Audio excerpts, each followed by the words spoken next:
నమస్కారం, welcome to Suman TV. నేను Gitanjali. August 17వ తారీఖున శని త్రయోదశి వస్తుందండి.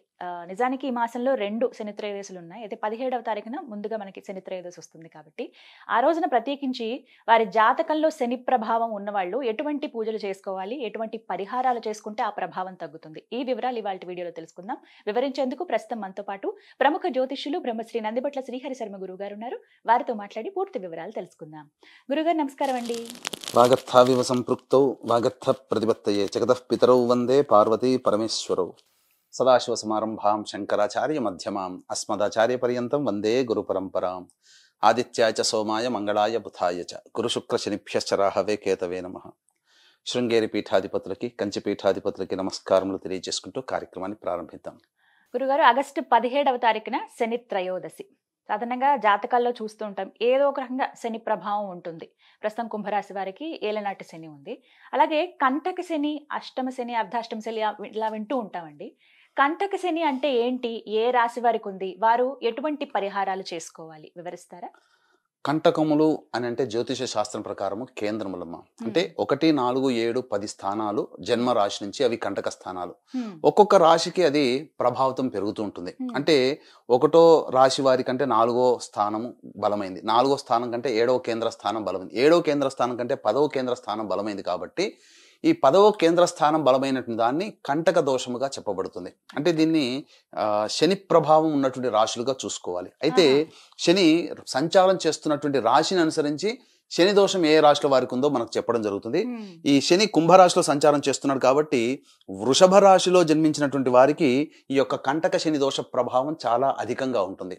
వృషభ రాశిలో కృత్తికా నక్షత్రం 2, 3, 4 పాదాలు, అలాగే రోహిణి నక్షత్రం 4 పాదాలు, మృగశిర నక్షత్రం 1, 2 పాదాలు ఉంటాయి. కాబట్టి ఈ యొక్క కృత్తిక, రోహిణి, మృగశిర నక్షత్రంలో జన్మించినటువంటి వాళ్ళకి మరియు వృషభ రాశిలో జన్మించినటువంటి వారికి ఈ యొక్క కంటక శని దోష ప్రభావం అనేది ఉంటుంది.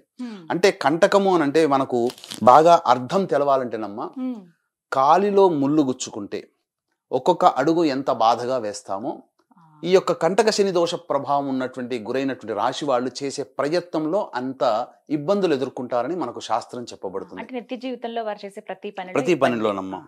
అయితే శని ప్రభావానికి గురైనటువంటి వాళ్ళకి గమనించుకున్నట్లయితే శని పాలితము, గురు పాలిత రాశులు ఉన్నాయి.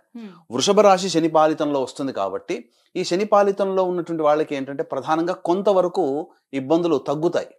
ఎందుకంటే శని అధికారి అయ్యాడు కాబట్టి, పైగా ప్రస్తుతం గోచారీత్యా శని వక్రించినటువంటి స్థితిలో ఉన్నాడు కాబట్టి లాభము, యోగము, అలాగే కష్టములు, నష్టములు కూడా ఈ యొక్క వృషభ రాశి వారికి ఉంటాయి.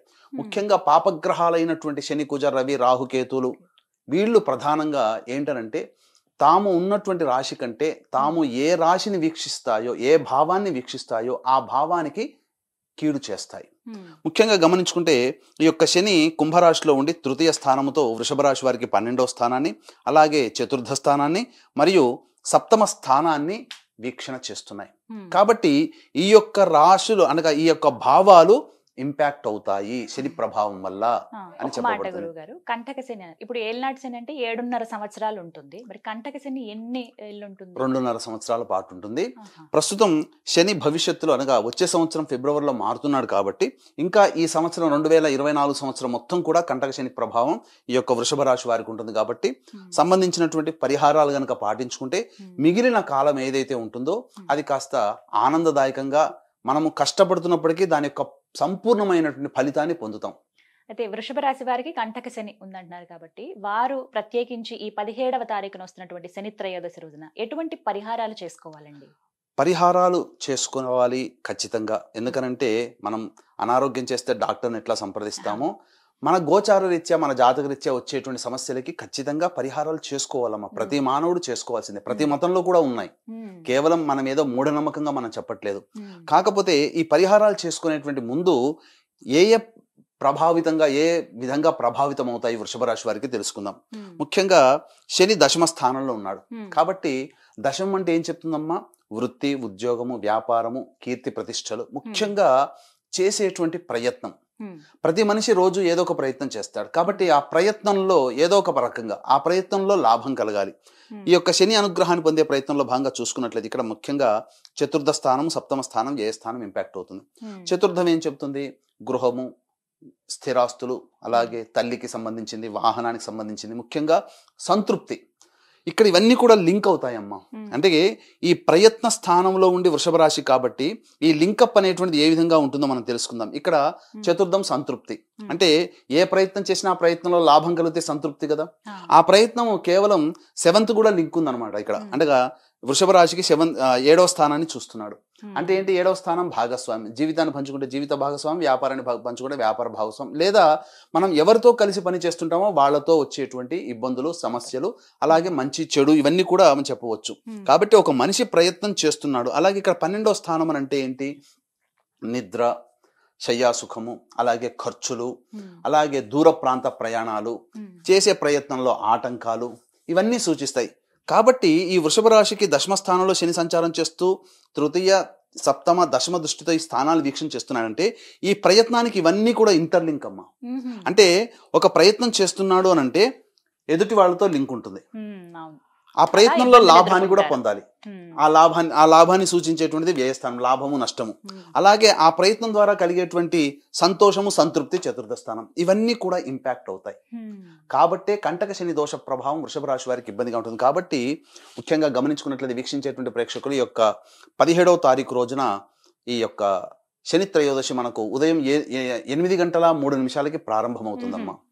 కాబట్టి సాయంకాల సంధ్యా సమయంలో ఈ యొక్క త్రయోదశి తిథి ఉంటుంది. కాబట్టి అమూల్యమైనటువంటి తిథి. ముఖ్యంగా సాధారణంగా ఉదయం పూట ఉంటుంది త్రయోదశి, సాయం సంధ్యా సమయంలో ఉండదు. త్రయోదశి పూర్తిగా సంధ్యా సమయంలో ఉంటుంది. కాబట్టి ప్రధానంగా వీక్షించేటువంటి ప్రేక్షకులు ఈ యొక్క వృషభ రాశిలో జన్మించినటువంటి వారికి అనగా కృత్తిక, రోహిణి, మృగశిర నక్షత్ర సంజాతులకి దోష పరిహారార్థమే మా పీఠం ఆధ్వర్యంలో 17వ తారీఖు రోజున సాయంకాలం సంధ్యా సమయంలో సుమారు 4 గంటలకి ప్రారంభమవుతుంది ఈ యొక్క శనిదోష నివారణ పూజలు. అనగా వృషభ, మిథున, కర్కాటక, సింహతుల, వృశ్చిక, మకర, కుంభమీన రాశిలో జన్మించిన వారికి శనిదోష పరిహారార్థమే శనీశ్వర హోమము, అఘోర పాశుపత మంత్ర హోమంతో పాటు విద్య, వివాహ, ఉద్యోగ, దాంపత్య, అనారోగ్య సమస్యలకి 18 రకాల హోమాలు కేవలం 1500 రూపాయల రుసుముకి చేయించడం జరుగుతుంది.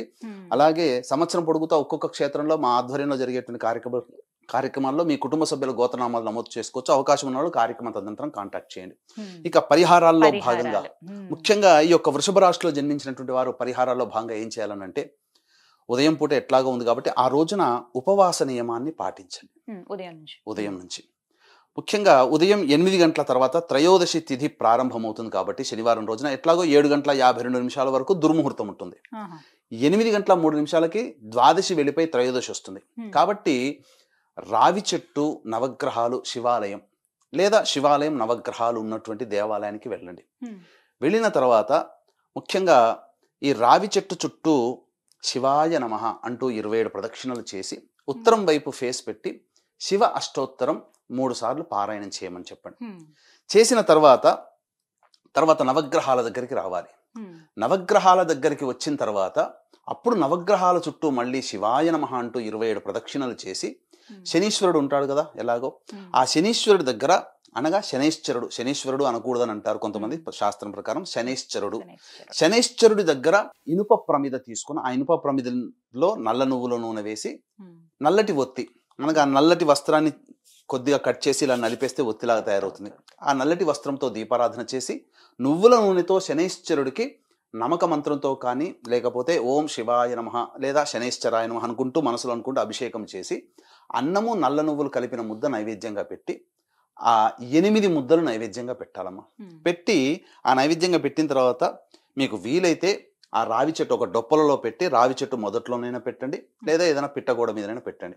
ఇంటికి వెళ్ళి కాలు కడుక్కొని ఆ రోజు ఉపవాసం ఉండండి. మధ్యాహ్నం 2 to 3 ఆ సమయంలో మనకు ఈ యొక్క శనిహోర ఉంటుంది. ఆ శనిహోర సమయంలో మీరు ఆ సందర్భంగా అనగా 1 to 2 శనిహోర. కాబట్టి ఆ 1 to 2 మధ్యలో మీరు ఎవరికైనా కానీ వికలాంగులకి, పెద్దవాళ్ళకి లేదా అంధులకి, వీళ్ళకి మానసిక శారీరక వికలాంగులకి మీకు తోచినంగా ఏదైనా అన్నం తినే పదార్థాలు కానీ పండ్లు కానీ ఏవైనా కానీ వాళ్ళకి దానం ఇవ్వండి. ఇక సంధ్యా సమయంలో సాయంత్రం 5:30 ఆ టైంలో శివాలయానికి చేరుకొని నీలి రంగు చామంతి పుష్పాలతో కానీ శంఖు పుష్పాలతో కానీ లేదా మారేడు దళాలతో కానీ మీ పేరు మీద అర్చన చేయించుకోండి. తప్పకుండా దీని ప్రభావం వల్ల ఖచ్చితంగా మీకు అనుకున్నటువంటిది ఆ శనేశ్వరుని యొక్క అనుగ్రహంతో అనుకున్నటువంటి పనులు సకాలంలో పూర్తవుతాయి. ఎందుకనంటే మనకు దైవానుగ్రహం కావాలమ్మా. ఎండ ఉంటుంది, వర్షం ఉంటుంది. ఇప్పుడు వర్షాకాలం. మన పనులు ఆగిపోతున్నాయా? గొడుగు వేసుకొని మన పనులు పూర్తి చేసుకుంటున్నాం. అట్లాగే మనకు కష్టాలు అనేటువంటివి వస్తున్నప్పుడు శనేశ్వరుణ్ణి మనం మనసులో తిట్టుకోకుండా, కర్మదోషం తొలగించడానికే శనేశ్వరుడు మనకున్నాడు. గత జన్మ కర్మదోషం తొలగిపోతుంది మనం కష్టపడుతున్నామంటే. కాబట్టి ఈ శనేశ్వరుని ఈ విధంగా మనం అర్చించి మన కష్టాన్ని మనము ఆ శనేశ్వరుని అనుగ్రహంతో తగ్గించుకుంటాం. అంటే ఆ కష్టం మనల్ని బాధించకుండా శనేశ్వరుని అనుగ్రహం వల్ల మనకు తీరిపోతుందని చెప్పవచ్చు. ఈ విధంగా కంటక శని ఉన్నటువంటి వృషభ రాశి వారు పరిహారం చేసుకోవాలంటారు. చాలా చక్కగా వివరించారు గురుగారు. ధన్యవాదాలండి. సర్వం శ్రీ ఉమామహేశ్వర పరబ్రహ్మార్పణమస్తు.